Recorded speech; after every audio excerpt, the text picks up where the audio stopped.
Good evening, freedom fighters. Welcome to the Auld speed dial. This is the first time that we've done this. Basically, what we're going to do is each of us are going to speak for about 7 minutes or less on what we want to speak about this week, without interruptions for the other person, and just to give you some food for thought. Over to you, Mike. Hi, Dave. Listen, folks, this is completely experimental. Dave and I welcome guests onto Auld, Heids, and they're important. They're very important. It's giving you an idea, but Dave and I have chats all the time. Not every day, but virtually every day. And Dave will go on a rant about something, probably not for live streaming. I'll probably go on to something which is a bit more boring, but we decided we should both have the right, in addition to the guest, maybe to have a wee rant, but we then agreed, look, it can't go on forever. So we've placed a limit on it. We can't speak for more than 7 minutes. Just most of them will probably end up less than that, I hope. But we hope we can keep this going, and perhaps in due course, not immediately, but in due course, if we see how it goes, maybe we can invite people on and they can have their rant for 5 minutes. Simple idea, and we hope you enjoy it. As you'll see from Mike's little speech there, like that's how it usually takes more than 7 minutes. Hey, I want to take you on a journey. It's a journey into a possible future for Scotland, an independent Scotland. The subtitle to this would be Follow the Money. One of my favourite phrases and something I've learned all through my life.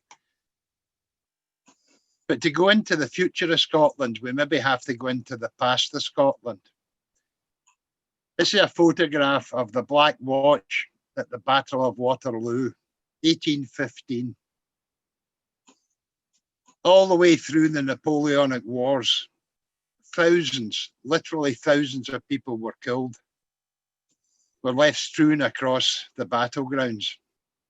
And many of those people were Scottish. They never returned home.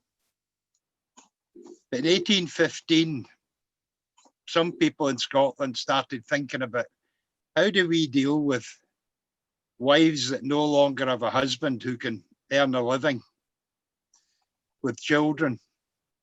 And they decided to form something, and that something was called, quite deliberately, Scottish Widows.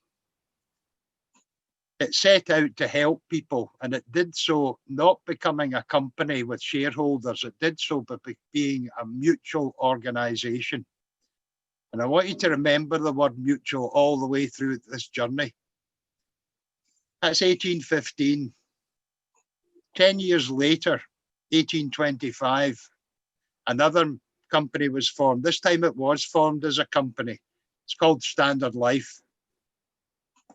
It didn't remain a company because 100 years after it was formed, it became a mutual.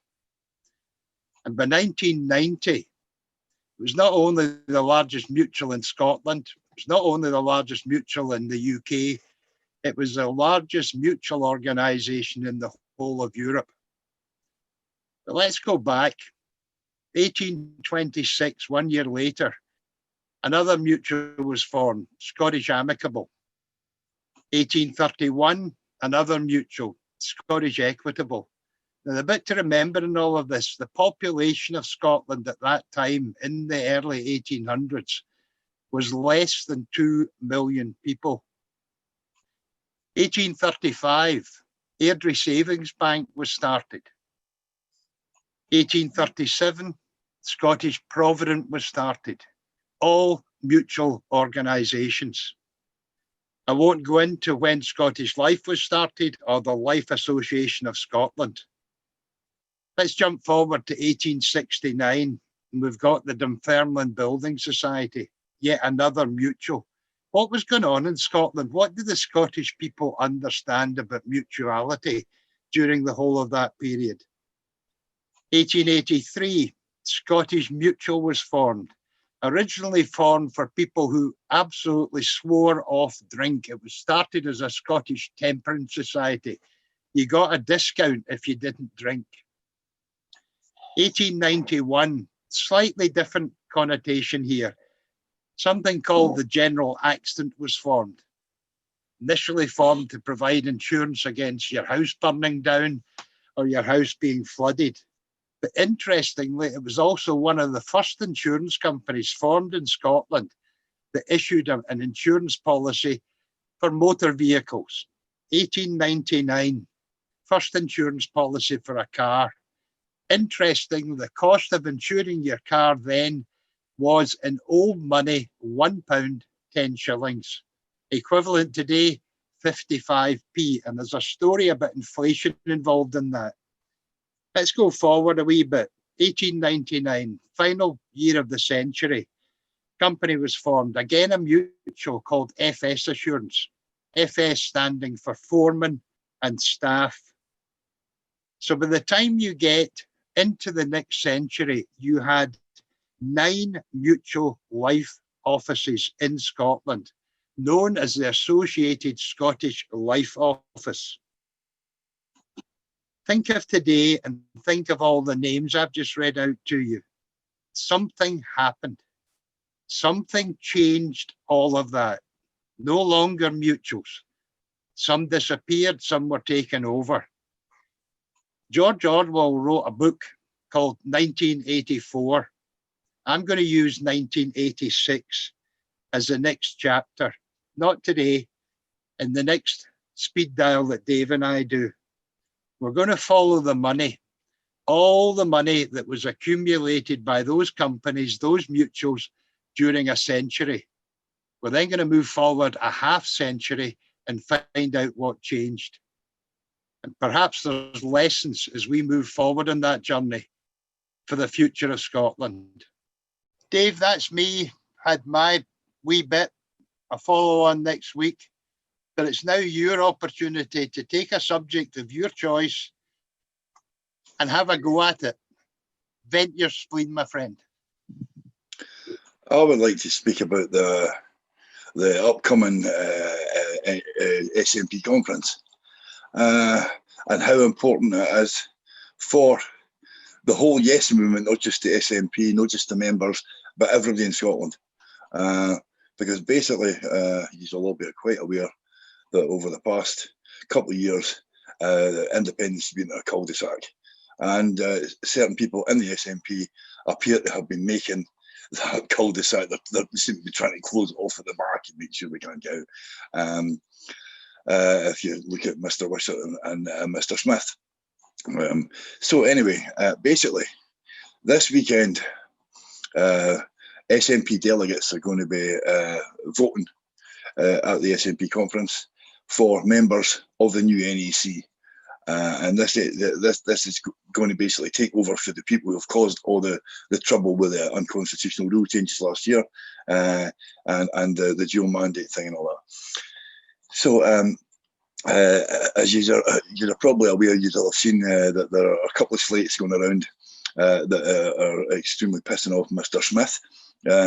Because he doesn't believe in slates or parties within parties, in spite of the fact that he was the one that made the first one a year ago with the Out for Indy people. So this year there are 2 slates. The first slate is the Commonwealth Group, the Commonweal Group, who are advancing a whole set of policies that their slate have sort of signed up for, which has got a lot of good people in it. And there is the Good Guys group, which I've been supporting quite a lot since it started.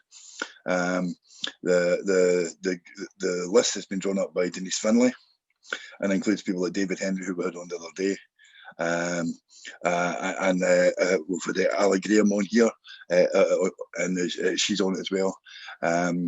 Doug Chapman, he's on it as well. So basically, the good guys have all been on 12. Well, a lot of them have been on 12 teams.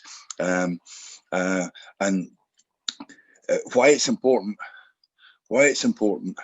is that these people, first of all, are signing up to one thing. Well, they're signing up to 4 things, but one thing is the target, and the other 3 are how they're going to get it.